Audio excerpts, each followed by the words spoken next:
Dalam nama Bapa, Putra, dan Roh Kudus. Amin. Ya Tuhan yang Maha Kuasa, kami datang di hadapan-Mu dengan hati yang lapang dan penuh kerendahan. Bimbinglah saat kami mendengar dan merenungkan firman-Mu. Berilah kami hikmat, pengertian, dan penuh kasih saat kami memahami firman-Mu. Buka mata dan hati kami untuk melihat kebenaran-Mu yang terkandung di dalamnya, agar dapat menerima pengajaran-Mu dengan rendah hati dan tekun. Jadikanlah firman-Mu sebagai terang bagi langkah-langkah hidup kami. Amin.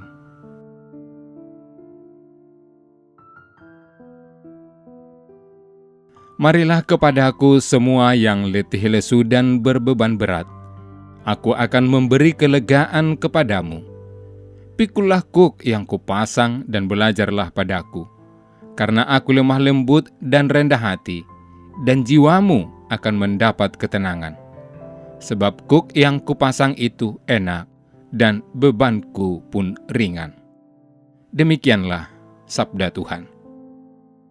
Saudara-saudari yang dikasihi Tuhan, kita hari ini akan merenungkan firman Tuhan dari Injil Matius. Sebuah ajakan keselamatan dari Yesus untuk kita. Untuk memahami lebih dalam, kita perlu mengetahui latar belakang ayat ini. Pada zaman Yesus, banyak orang hidup di bawah penindasan Romawi dan beban hukum agama yang berat.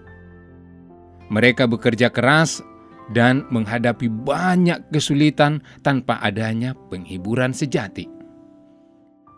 Dalam konteks ini, Yesus menawarkan sebuah undangan yang sangat radikal dan penuh kasih. Dia tidak hanya mengundang mereka yang tertindas secara fisik, tetapi juga mereka yang kelelahan secara spiritual dan emosional.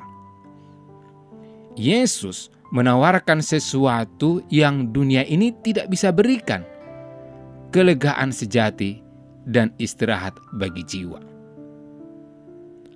Saudara terkasih, ketika Yesus berkata, "Marilah kepadaku semua yang letih lesu dan berbeban berat, aku akan memberi kelegaan kepadamu." Dia mengajak kita untuk datang kepadanya dengan segala beban dan kelelahan kita. Ini adalah panggilan yang penuh kasih dan pengertian. Yesus tidak meminta kita untuk menyembunyikan atau mengabaikan kelelahan kita. Tetapi Dia mengundang kita untuk datang kepadanya apa adanya. Bayangkan seseorang yang telah berjalan jauh dengan membawa beban yang berat di punggungnya. Dia kelelahan dan hampir tidak bisa melangkah lagi. Dalam kondisi seperti itu, Yesus menawarkan tempat beristirahat. Dia mengerti betapa beratnya kehidupan ini dengan segala tekanan dan tantangannya. Dia menawarkan kelegaan yang bukan hanya fisik, tetapi juga emosional dan spiritual. Dia menawarkan kedamaian yang mendalam, yang hanya bisa ditemukan di dalamnya. Kemudian, Yesus mengajak kita untuk memikul kuk yang Dia pasang dan belajar darinya, karena Dia lemah lembut dan rendah hati. Kuk dalam konteks ini adalah simbol dari ajaran dan bimbingannya. Yesus tidak memberatkan kita dengan beban yang tidak bisa kita pikul. Sebaliknya, Dia menawarkan beban yang ringan dan penuh dengan kasih karunia. Dia mengajak kita untuk mengikuti teladannya dalam kelembutan dan kerendahan hati. Dalam proses ini, kita akan menemukan ketenangan jiwa yang sejati. Memikul kuk Kristus berarti menjalani hidup sesuai dengan ajarannya, dengan penuh kasih, pengampunan, dan rendah hati.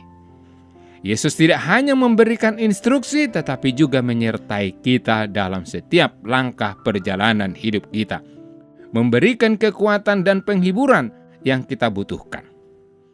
Dia memahami kelemahan kita dan dengan penuh kasih membantu kita bangkit dan melangkah maju. Lalu, saudara-saudara yang dikasihi Tuhan, bagaimana kita dapat mengaplikasikan firman ini dalam kehidupan sehari-hari? Pertama, kita perlu memiliki keberanian untuk datang kepada Yesus dengan segala beban dan kelelahan kita.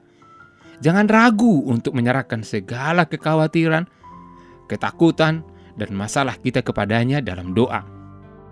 Dia mendengarkan kita dan siap memberikan kelegaan.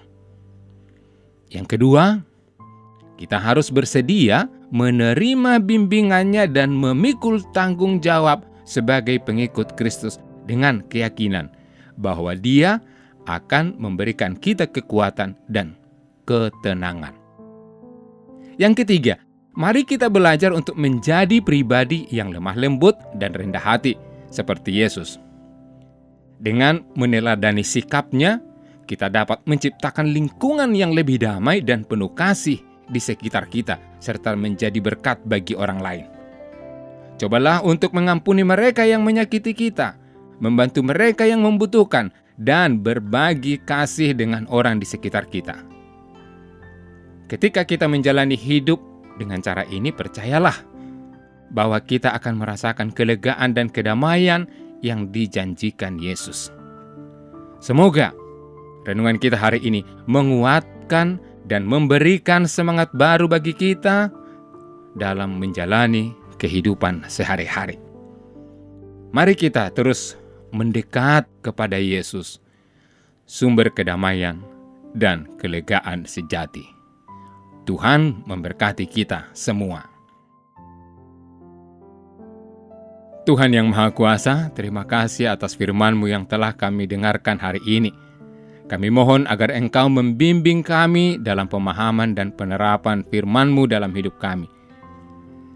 Berilah kami kebijaksanaan untuk mengerti pesan-pesan yang telah kami pelajari, dan kuatkanlah iman kami. Bantu kami untuk hidup sesuai dengan ajaran-Mu dan berbagi kasih-Mu kepada orang lain. Terima kasih Tuhan, karena firman-Mu adalah cahaya bagi langkah-langkah kami. Kami antarkan doa ini dengan pengantaraan Yesus Kristus Putra-Mu, Penyelamat kami. Amin.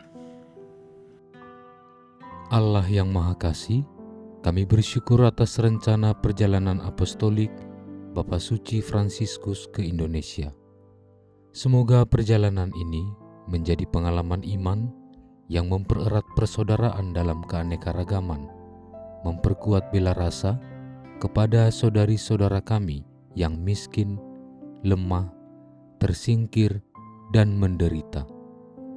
Kami mohon kepadamu, berilah kesehatan yang baik bagi Bapak Suci, agar rencana kedatangannya menjadi berkat bagi gereja dan bangsa Indonesia. Semoga kehadirannya membawa sukacita Injil dan membangkitkan pengharapan bagi terciptanya kerukunan, kedamaian, dan kebaikan bersama.